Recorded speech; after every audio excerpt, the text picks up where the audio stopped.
आपण सांगोला पॉलिटिक्स हे YouTube channel जर पहिल्यांदा पाहत असाल तर नक्की सबस्क्राईब करा आणि तालुक्यातील प्रत्येक बातम्या, ताज्या घडामोडी काही क्षणात जाणून घ्या. मंडळी नमस्कार. आज जवळ्यामध्ये हबप शारदादेवी साळुंके पाटील काकी आणि शकुंतला काकी काकासाहेब साळुंके पाटील यांच्या पादुकांचं प्राणप्रतिष्ठा झालेली आहे. मोठा उत्साह या कार्यक्रमामध्ये आहे. खूप लोक तालुक्यातून इथं आलेले आहेत. साळुंके पाटील कुटुंबियावरचं प्रेम या निमित्तानं दिसून येतं. आपल्यासोबत आहेत माझे आमदार दीपक आबा साळुंके पाटील.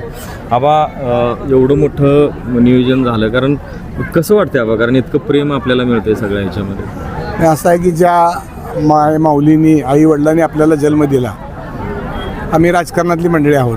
आता हे वसंतनाना देशमुख माझे कॉलेजचे मित्र आहेत, इस्माईल बोरी माझं कॉलेजचा मित्र आहे, निजाम चौगुले माझे मित्र आहेत, बाप्पा आमचे नातेवाईक आहेत ज्येष्ठ माढा तालुक्यातले. आम्ही राजकारणातली मंडळी निवडणूक राजकारण आलं की सगळं घरादाराची राख रांगोळी करतो आणि त्या करोड रुपयाचा खर्च करतो. परंतु लहानपणापासूनच माझ्यावर आमच्या आईचे संस्कार झालेले. ही सुद्धा माझी मित्र आहेत, यांना सुद्धा आईसारखंच वाटत असेल आज आलेल्याला.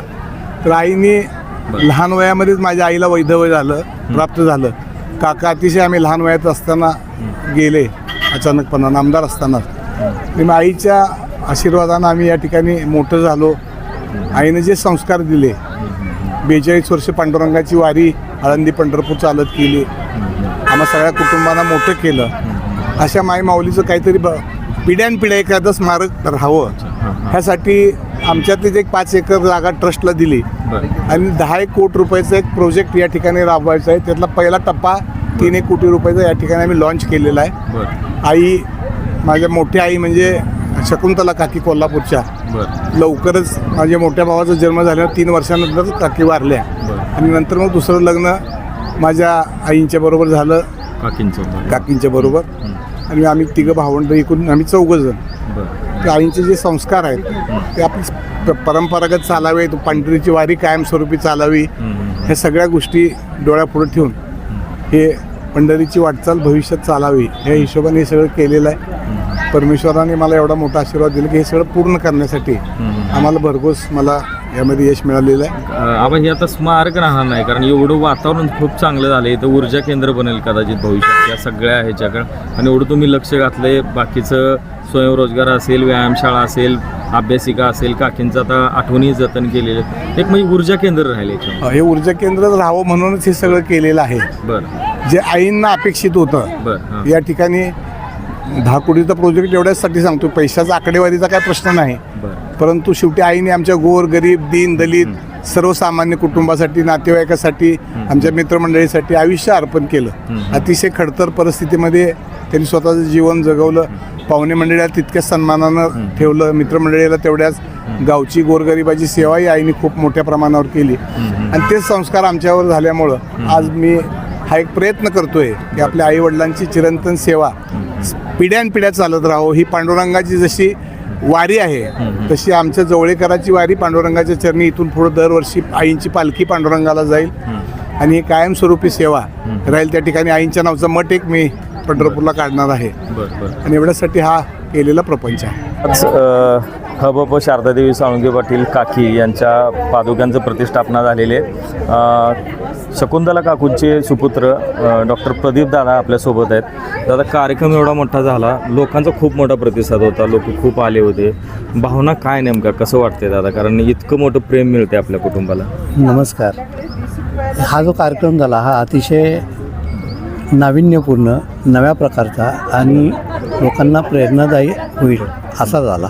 त्याच्यामध्ये आमची एकच संकल्पना होती आमच्या बहीण भावांची की याच्यामुळं लोकांनी प्रेरणा घ्यावी, काहीतरी नवीन शिकायला मिळावं. आणि त्यांच्यासाठी इथं आम्ही व्यायामशाळा काढली, वाचनालय ठेवलं आहे. त्याच्यानंतर बचत गटासाठी नवा प्रोजेक्ट आम्ही उभा करतो आहे. त्यामुळं बऱ्याच बायकांच्या हाताला काम मिळालं. आणि ही सगळी जे नवीन प्रोजेक्ट उभा करतो आहे त्याच्या पाठीमुळं दीपकचं विजन आहे. हे सगळं उभा करण्यात त्याचा मोठा हात आहे.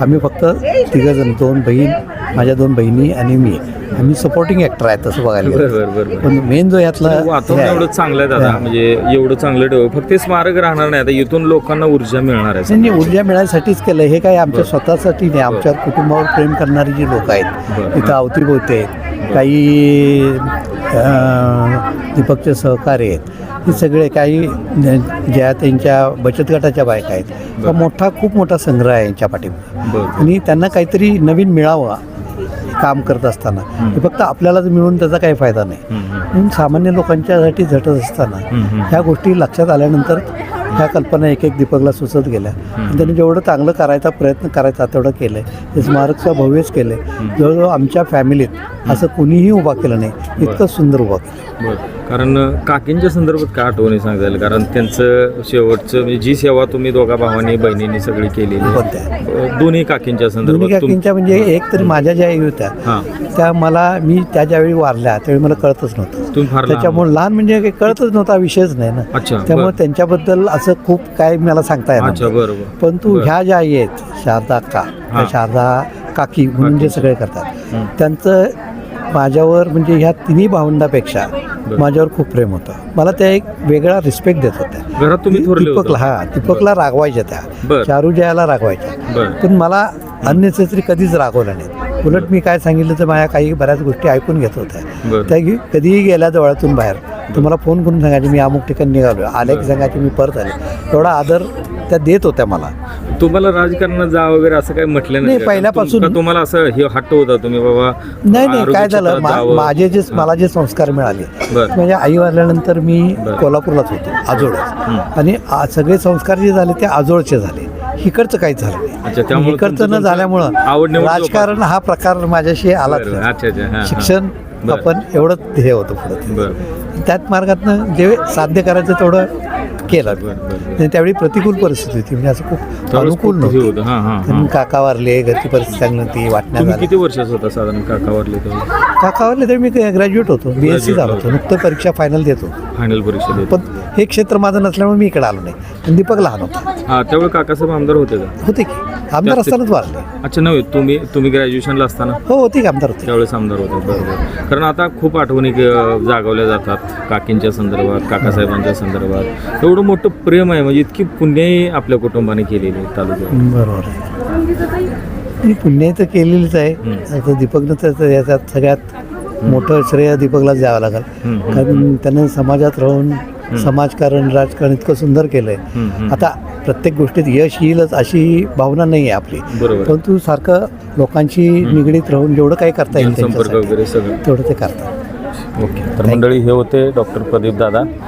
धन्यवाद. आपण सांगूला पॉलिटिक्स हे यूट्यूब चॅनल जर पहिल्यांदा पाहत असाल तर नक्की सबस्क्राईब करा आणि तालुक्यातील प्रत्येक बातम्या ताज्या घडामोडी काही क्षणात जाणून घ्या.